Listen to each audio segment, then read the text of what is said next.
Hello बच्चों, कैसे हैं आप। हम पढ़ रहे हैं some application of trigonometry exercise 9.1। Question number 14 करेंगे आज हम। A 1.2 metre tall girl spot a balloon moving with the wind in a horizontal line at a height of 88.2 metre from the ground. The angle of elevation of the volume from the eyes of the girl at any instant is 60 degree.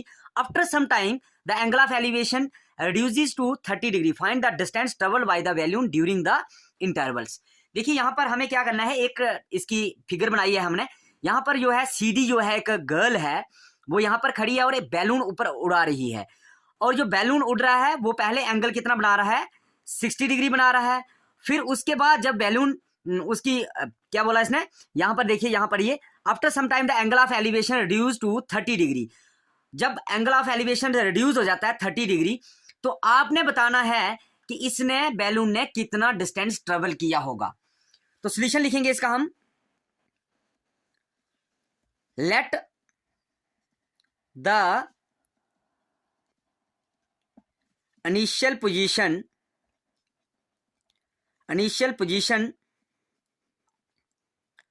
Of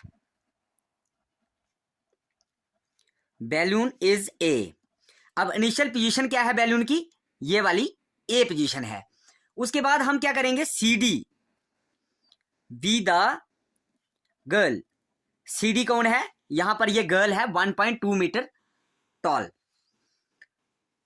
अभी हम ले लेंगे एक triangle, in triangle A सी ई, ए सी और ई, ये triangle ले लेंगे। Angle कितना बन रहा है यहाँ पर, 60 डिग्री बन रहा है ना। तो लिख दीजिएगा tan of 60 degree is equal to, tan क्या होता है, यहां पर मैं लिख देता हूं, पंडित बोले प्रसाद हर हर बोले। tan होता है p बाई बी। तो p क्या है हमारा, ए ई डिवाइडेड बाई b क्या है, सी ई। लिख दिया हमने।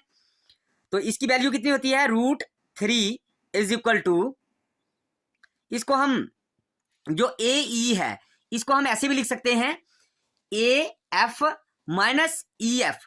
कैसे लिख सकते हैं, A F minus E F लिख सकते हैं ना। तो नीचे क्या है, सी ई है, ऐसे ही लिख देंगे इसको हम। अब सी ई यहां जाएगा, सी आगे चला जाएगा। तो यहां पर देखिए सी ई √3 इज इक्वल टू क्या आ जाएगा, ए एफ। ए एफ देखिए, ये है ए एफ और ये है ई एफ। ए एफ किसके बराबर है, ए एफ किसके बराबर है, 88.2 माइनस कर देंगे, इसमें से क्या माइनस कर देंगे, ये ई एफ सी डी के बराबर होगा ना, 1.2 डिवाइडेड बाई कुछ भी नहीं है। तो C E is √3 is equal to कितना हो जाएगा, ये 87। सी ई की वैल्यू यहां से निकल जाएगी हमारी 87 डिवाइडेड बाई √3। निकल गई ना, ये वैल्यू हमारी निकल गई। अब मैंने आपको बताया है कि अगर बटे में रूट आ जाए तो हमें क्या करना होता है, मल्टीप्लाई √3 डिवाइडेड बाई √3 कर दिया हमने। आगे क्या निकलेगा हमारा, ये 87 √3 डिवाइडेड बाई √3 का स्क्वायर बन जाएगा। स्क्वायर और रूट कैंसिल हो जाता है, तो हमारे पास वैल्यू क्या निकल के आएगी, 87 √3 डिवाइडेड बाई 3। ये 29 से कट जाता है। दिस इंप्लाइज दैट 29 √3, ये वैल्यू हमारी निकल जाएगी मीटर में। सीई की वैल्यू है, ये किसकी वैल्यू है, सीई की वैल्यू निकल गई हमारी, सीई की वैल्यू। अब हम क्या करेंगे, दोबारा से ट्राइंगल ले लेंगे, इन ट्राइंगल,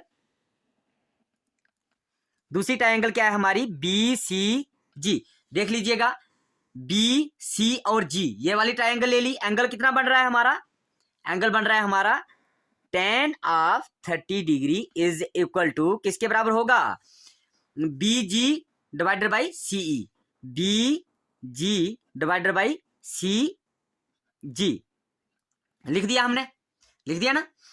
तो अब हम क्या करेंगे, थोड़ा आगे चले जाते हैं, हम इसको आगे सॉल्व करेंगे यहां पर, ठीक है। यहां पर सॉल्व करेंगे, tan 30 डिग्री की वैल्यू क्या होती है, 1/√3 यही होती है ना, इज इक्वल टू बीजी। देखिए वही कंडीशन, पहले वाली कंडीशन होगी, 88.2 माइनस 1.2 डिवाइडेड बाई कितना आ जाएगा, सी जी।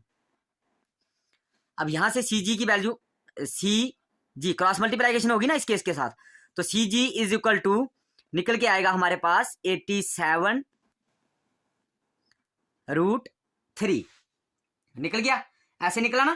तो ये भी मीटर में आ जाएगा, इसको भी मीटर में लिख देंगे। अब हम फाइनली क्या लिखेंगे, यहां पर लिख देंगे डिस्टेंस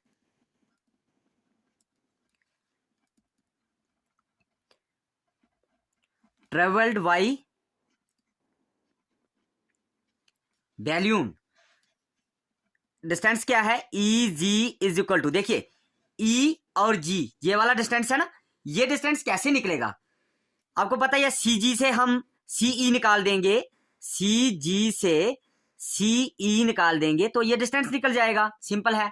तो यहां पर क्या करना है हमें, ये कितना निकला है सी जी हमारा, देख लीजिएगा 87√3 माइनस सी ई क्या निकला है हमारा 29√3। तो टोटल कितना आ जाएगा ये, इसमें से इसको निकालेंगे तो कितना बचेगा पीछे 58√3 मीटर। ठीक है, ये क्वेश्चन हमारा सॉल्व हो गया।